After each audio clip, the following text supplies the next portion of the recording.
Assalamualaikum warahmatullahi wabarakatuh. Alhamdulillah pada malam hari ini kita bisa bincang-bincang tentang kegiatan yaitu doa bersama 1000 sajen dan dupa. Dan alhamdulillah ini juga kumpul para panitia atau koordinator kegiatan pada hari Sabtu tanggal 22 Januari ini nanti. Perlu saya kenalkan dulu, yang di sebelah paling kiri sendiri, paling muda, paling ganteng, ini Cak Suroso. Nah, ini seniman yang di Malang. Nah, kemudian ini juga ada penguasa Malang, ganteng Dewi Brengose. Ini Mas Caping. Nah, ini yang ketiga sebelah kiri saya, ini yang punya demit, alias Mbah Demit. Nah, ini alhamdulillah beliau juga bisa hadir pada malam hari ini, dan saya sendiri sebagai provokator atau koordinator, tapi provokator yang baik. Nama saya Hisa, tapi jangan ditambah B, nanti menjadi hisab, ya. Dan kemudian ini sebelah kiri saya, Madura tapi Jawa, beliau Abah Rohman. Kemudian ini sekretaris kegiatan nanti, yaitu Kang Didi. Kemudian yang sebelah kanan saya, mungkin sudah banyak yang kenal, sesepuh di Malang.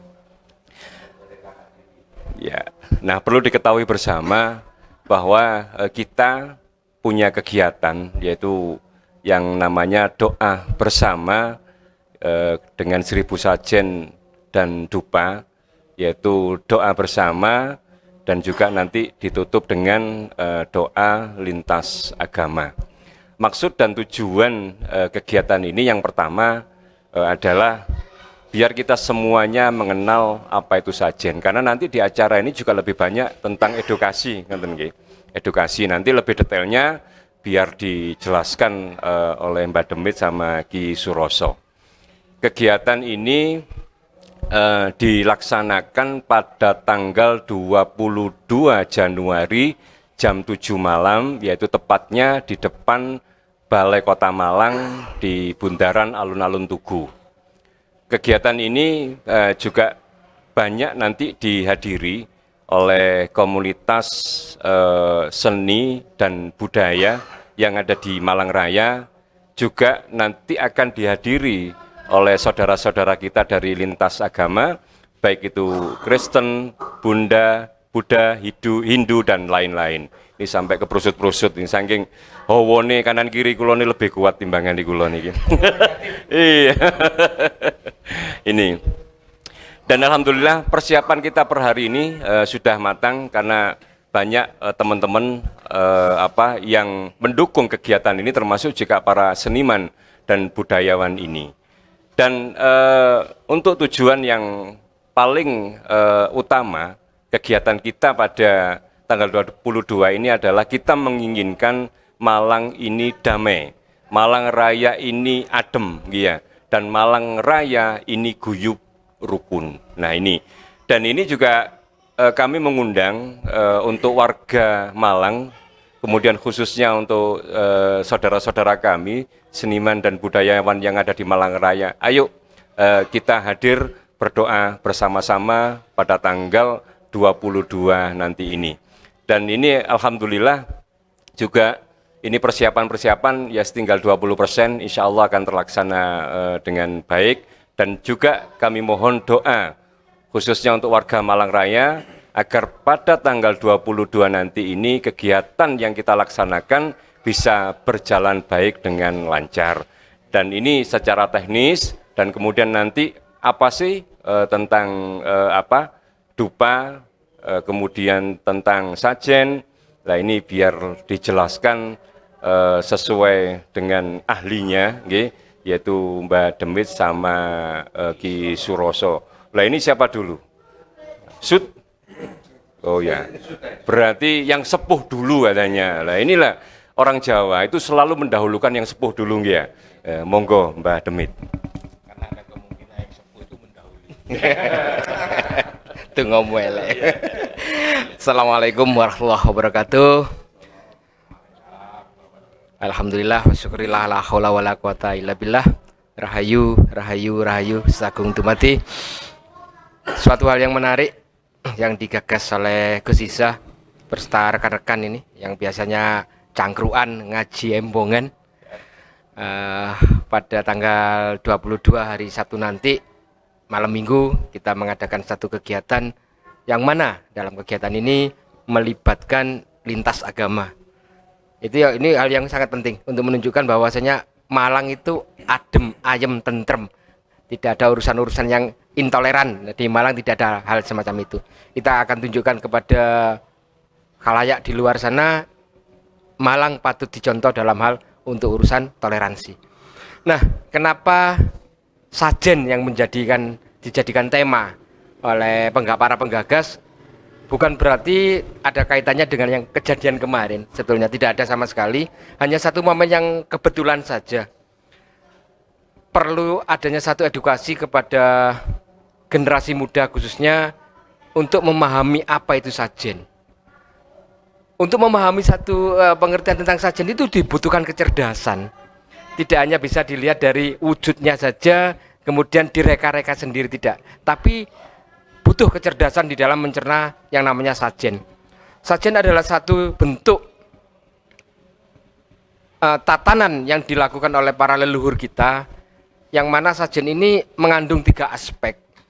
Yang pertama adalah aspek pengharapan, angen-angen kalau bahasa Jawa, yang artinya adalah doa, keinginan. Jadi doa yang disampaikan di dalam wujud apa yang disebut dengan ubi rampe atau tatanan yang disiapkan itu.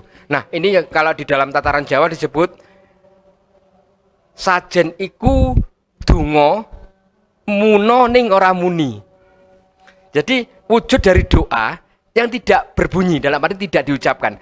Sajen itu adalah wujud doa, karena di dalam sajen itu banyak filosofi tentang bagaimana kita hidup yang tidak bisa lepas daripada Sang Pencipta. Nah, dari sajen inilah kemudian kita memahami tentang arti hidup.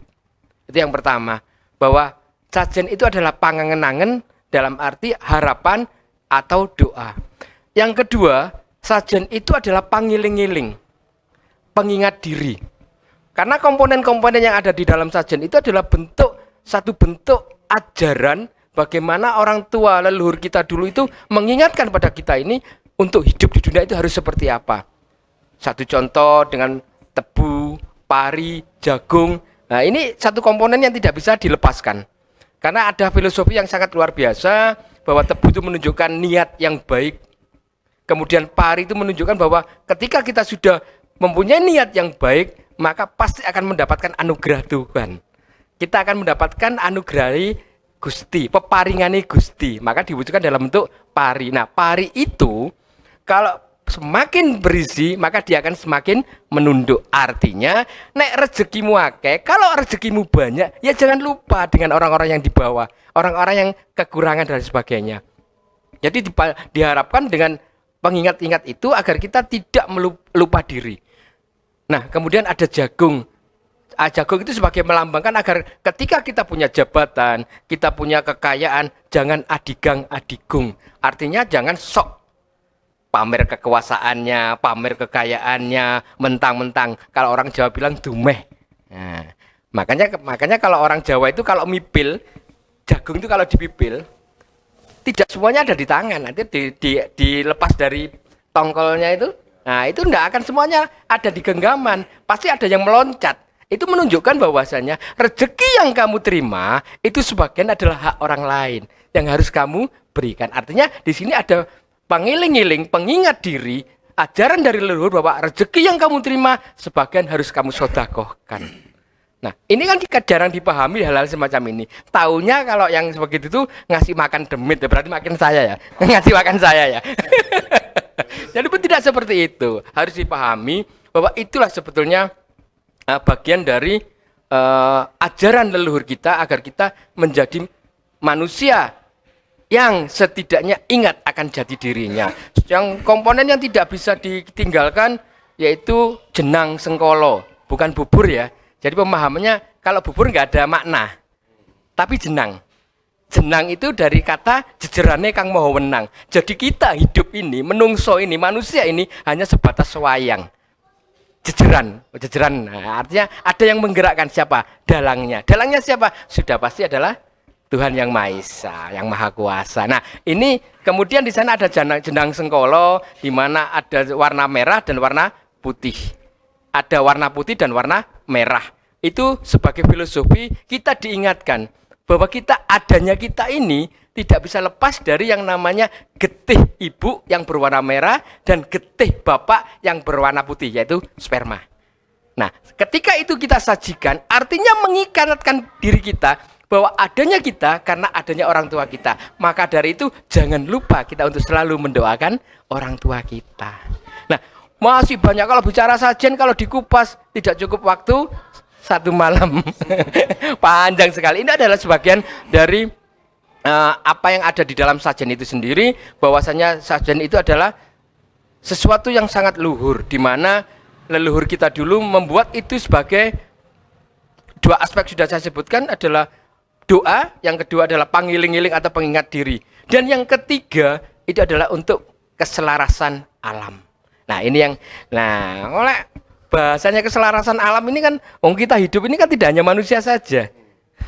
Tuhan menciptakan makhluknya itu tidak hanya sekedar kita yang kelihatan, bahkan di rukun iman pun jelas kita harus mengimani yang namanya gaib yang tidak kelihatan. Itulah diselaraskan. Nah, satu contoh, jangan dikira ketika leluhur kita waktu panen melimpah, potong kerbau, daging kerbaunya dimakan, kepala kerbaunya ditanam. Bukan berarti ngasih makan demit. Ini yang tidak dipahami, bahwa ketika kepala kerbau itu ditanam, pasti dalam jangka waktu tertentu akan membusuk. Nah, ketika membusuk, habis siapa yang makan? Ya cacing. Itu kan begitu cacing itu makan, maka dia akan cepat besar, cepat berkembang biak. Nah, ketika cepat berkembang biak, maka dia akan menyebar dan tanahnya menjadi subur. Dan ini sangat logika. Nah, sodako kepada hewan, kepada makhluk Tuhan yang lain. Nah, apakah dulu bahasanya begini, kita diajari oleh leluhur kita bahwa kita ini makan nasi yang berasal dari padi. Padi menjadi subur karena salah satunya adalah jasa hewan-hewan yang hidup di bawah tanah itu. Nah, sebagai bentuk ucapan terima kasih, yaitu tadi. Salah satunya adalah disodakokan kepala, bukan dagingnya ya. Kalau dagingnya kita makan. Tapi masa kita mau makan kepala kerbau geragas teman. Nah, berbagilah. Itu yang diajarkan oleh leluhur kita tentang sesajen. Sehingga bagi yang tidak paham semacam ini akan dimaknai dengan hal yang berbeda. Padahal ketika dikupas, dan itu tidak menyalahi aturan agama manapun. Karena sesungguhnya leluhur kita sangat-sangat luar biasa di dalam memberikan ajaran kepada penerus-penerusnya. Saya rasa sementara itu, monggo dilanjut Ki Suroso. Ngapunten ingkang banyak. Gantian. Matur nuwun, terima kasih Ki Aryo Seto, sedulur sepuh sedaya. Assalamualaikum warahmatullahi wabarakatuh. Salam rahayu. Saya hanya menambah yang jelas di sini. Saya ingin menyampaikan tentang fungsi. Jadi sajen ini fungsinya untuk apa? Tadi sudah disampaikan beliaunya makna atau maknawi dari sajen. Dikala kita suguh pada satu punden, itu sebenarnya bukan suguh kepada hal-hal yang tadi disampaikan, tapi ucapan ini, suguh sajen ini disampaikan kepada Tuhan, kepada Allah Subhanahu wa taala, supaya apa? Mengabulkan, mayungi apa yang diminta oleh manusia itu. Baru yang kedua, memberi hormat, caos hormat kepada para nabi, para wali, para resi, para siapapun yang itu diberi hormat, bahwa sesaji ini memang dihormatkan kepada beliaunya. Juga sesuatu ini dilaksanakan ini disaksikan alam, disaksani Bapak Santokoso, Ibu Pertiwi, Bapak Suryo, Ibu Sasi, dan sebagainya. Alam ini menyaksikan apa yang kita lakukan kepada Tuhan. Jadi jangan salah kalau apapun yang kita lakukan itu katanya oh, nggak ada siapa-siapa. Tidak. Selain ada Allah, ada hal-hal yang menyaksikan. Alam ini menyaksikan. Kemudian juga selanjutnya ngawaroi. Ngawaroi itu memberitahu. Ngawaroi guru, akal, cikal, bakal. Bedah kerawang ya manusia yang membuka desa atau membuka dusun yang itu dikeramatkan sehingga menjadi kampung sebesar seperti di sini. Seperti ini kita mengucapkan syukur kepada yang namanya leluhur, ucapan terima kasih. Juga kita juga ngawaroi kepada leluhur kita pribadi, orang tua kita, mbah-mbah kita. Kita mendoakan supaya apa? Dengan saji itu supaya jembar kubure, padang dalane, diakumat rasuli, pinaringan swarga papane. Nah kita yang hidup juga mendapatkan sawab. Karena kita selalu mendapatkan sawab. Bukan kita meminta sawab itu imbalan yang itu kita memberikan bahwa yang kita lakukan ini juga mendapatkan jangkungan dari leluhur kita. Nyuwun apa? Seger waras kuat selamat. Gampang gangsar ngupaya sandang pangan, lumintu rezekine kata seserawungane. Seperti ini menjadi banyak seserawungane awal tumpangan akhir karena manusia hidup di awal sampai di akhir. Untuk selanjutnya sesuai dengan ajaran agama masing-masing monggo, itu ada yang reinkarnasi, ada yang sorga, ada nirwana, monggo itu tergantung dari ajaran. Yang jelas fungsi di sini sajen adalah diaturkan kepada Tuhan dan diberikan apa penghargaan pada para yang nabi, para wali dan sebagainya, dan ngawaroi kepada leluhur dan sebagainya. Di sini leluhur sebagai penjangkung kita hidup di lingkungan masyarakat kecil sampai masyarakat yang besar. Matur nuwun saking kula pangapunten. Waalaikumsalam warahmatullahi wabarakatuh. Salam rahayu, rahayu. Sebentar. Sedikit nambahi apa yang disampaikan oleh Ki Suroso tadi. Kita sering mendengar istilahnya ketika ngaweruhi kaki danyang, nini danyang, ingkang bau rekso, deso. Bahasa kaki nini itu secara umum pasti akan dianggap sebagai demit. Ya, padahal bahasa Jawa itu jelas. Pengertian kaki nini itu kalau kan kita tidak tahu. Sebenarnya itu kan untuk leluhur kita yang bedah desa, yang kerawang desa, yang tidak diketahui namanya. Sehingga kalau disebut dengan kaki nini, nanti gak lanang ya wedok, kalau ndak laki-laki yang perempuan. Lah kalau ini dianggap demit, berarti orang desa itu keturunannya demit. Nah ini harus dipahamkan. Itu bahasanya adalah selalu menyebutkan dengan ngawerohi atau memberitahu kepada kaki danyang, nyai danyang, ingkang bau rekso. Artinya orang yang mengawali membedah desa itu menjadi wilayah itu menjadi satu desa. Jelas ini manusia. Nah, kalau ini dianggap demit, ya itu tadi berarti orang desa itu adalah keturunannya demit. Oh, monggo Mas Caping ini. Wow. Ya, assalamualaikum warahmatullahi wabarakatuh. Rahayu, rahayu. Penerjemahan atau persepsi yang disajikan oleh Ki Demit dan Ki Suroso banyak benarnya. Saya tidak berdebatkan dan lain sebagainya, hanya menambahi. Aku cuma nambahi Jawa ya gak apa-apa ya, cuma nambahi bahwasanya sajen itu sebetulnya sudah ada dalam tradisi adab Islam, norma Islam. Lek gelem buka Al-Qur'ane ono ayate. Potong rambut waktu berhaji. Sama toh, setara toh. Sajen juga ada yang menganggap bahwa itu nanti pemberian kepada demit. Awake dhewe ora tahu ketemu demit, berarti demit teh toh. Ya toh ini saya ketok kan. Nah, adab atau norma berarti bersinggungan dengan peradaban. Adab kita, peradaban kita adalah peradaban Jawa. Saya Jawa tidak mengatakan bahwa Jawa itu ras, bahwa Jawa itu adalah bangsa, bahwa Jawa itu bukan. Sebetulnya Jawa itu adalah suatu adab terhadap kita, terhadap bangsa yang ada di Nusantara ini, yang diterangkan dalam sebuah ada buku yang menerangkan bahwa kita ini dari sebuah bangsa dan bahasa yang Dravida namanya, di situ diterangkan dan dijelaskan. Berarti kita ini bangsa yang sangat beradab.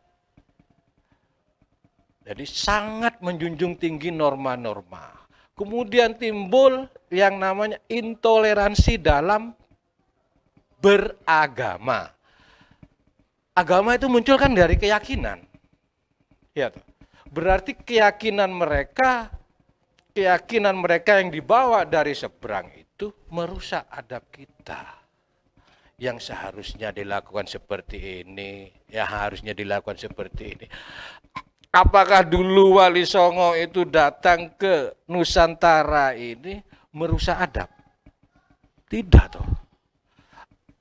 Candi Borobudur saya nadek. Ya toh. Candi Singosari ya saya nadek. Walaupun ditemukan oleh, sebetulnya sudah tahu. Artinya apa? Sebelum Wali Songo itu masuk, saya berbicara historis secara garis besarnya aja ya. Sebelum Wali Songo itu masuk, kita sudah punya peradaban. Betul enggak? Peradaban kita itu sangat besar, sangat agung. Leluhur kita menanamkan peradaban itu dengan benar. Leluhur.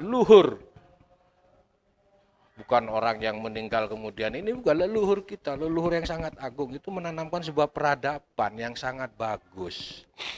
Hari ini dirusak, ya terserah lah, dirusak ke titik kulminasinya memang pada kejadian di Semeru, tapi sebetulnya kejadian-kejadian sebelumnya banyak. Mereka yang menolak dan lain sebagainya. Ketoke ya, menurutku ketoke koyo wong ngrungokno lagu nih Jen and Roses, judulnya Welcome to Jungle. Pas ditakoki apa isine? Tarsan. Loh iya tuh, padahal Welcome to the Jungle apa arti sebetulnya yang ada dalam lagu Jen and Roses itu? Atau dalam lagu yang lainnya, A Stranger, apa Stranger itu? Alien. Loh ya. Tidak memahami yang sebetulnya ada.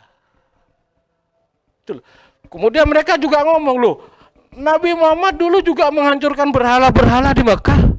Waktu Nabi masuk ke Mekah, waktu Bang Abi menguasai Mekah, kita dilihat juga hal di situ. Kenapa Mekah punya peraturan khusus? Ya toh? Karena di situ ada peraturan-peraturan khusus, ada norma-norma khusus, ada adab-adab khusus yang dikhususkan untuk kaum muslim di situ.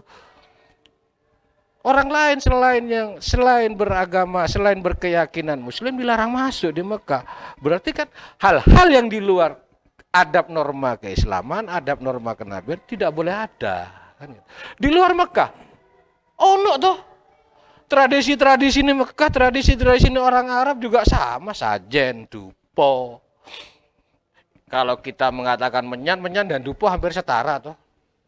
Apakah ngobong menyan itu keemangan demit? Itu kita nggak tahu. Kita hanya menghormati, kita hanya memberikan penghormatan setinggi-tingginya bahwa yang maha kuasa ini entah Tuhannya siapa dan lain sebagainya, tergantung penyebutan masing-masing, persepsi masing-masing, bahwasanya untuk menghadap yang maha kuasa dan lain sebagainya harus dengan jiwa yang bersih. Ya, jiwa yang bersih minimal dalam pengertian persepsi yang realistis, harum. Begitu toh. Wangi. Tidak boleh sembarangan. Toh di Islam juga ada begitu.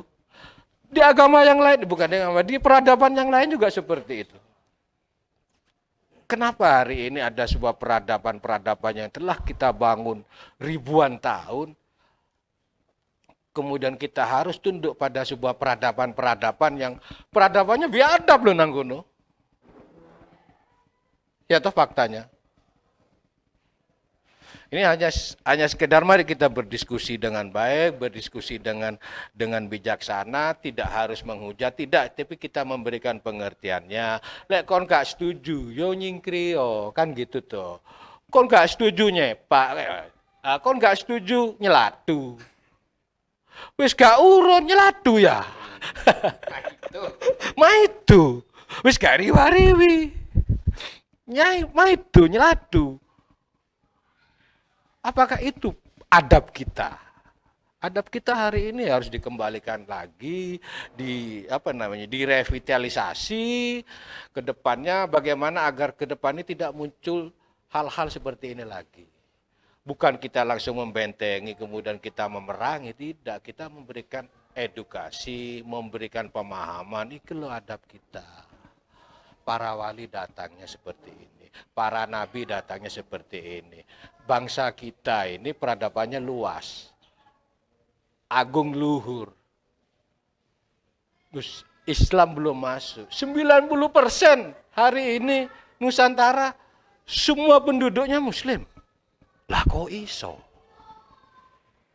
Ya karena kita ini mudah menerima hal-hal yang menurut adab kita, leluhur kita yang dulu-dulu mau menerima Islam, apik gitu loh. Iya toh. Tidak ada yang bertentangan dengan adab dan peradaban mereka, leluhur kita. Ini sementara yang bisa saya berikan, mungkin kedepannya bisa kita sambung. Monggo, Gus. Baik, terima kasih Pak Demit, Mas Saping, dan yang lainnya. Memang kegiatan kita ini lebih banyak untuk edukasi dan untuk Malang Damai. Jadi nanti pada tanggal 22 kita mulai jam 7, yaitu diawali dengan tari sajen, dan kemudian ada 5 sajen utama yang akan kita berikan kepada Musbida, termasuk di situ ada wali kota, ada wawali, kemudian ada Pak Kapolres, Pak Dandim, dan juga Ketua Dewan. Nah, kemudian setelah menerima ini, bareng-bareng di belakangnya ada masyarakat dan juga komunitas paguyuban untuk sama-sama menaruh sajen ini di bundaran alun-alun Tugu itu. Nah, setelah itu kemudian kembali lagi ke panggung utama, kemudian di sana kita ngaji budaya. Ya, ngaji budaya ini adalah untuk edukasi, tidak untuk mencaci maki, tidak untuk menghujat. Jadi intinya kita adalah untuk edukasi bagaimana tentang budaya ini. Dan kemudian yang terakhir ditutup dengan doa lintas agama, dan yang terakhir lagi kita bareng-bareng makan bersama.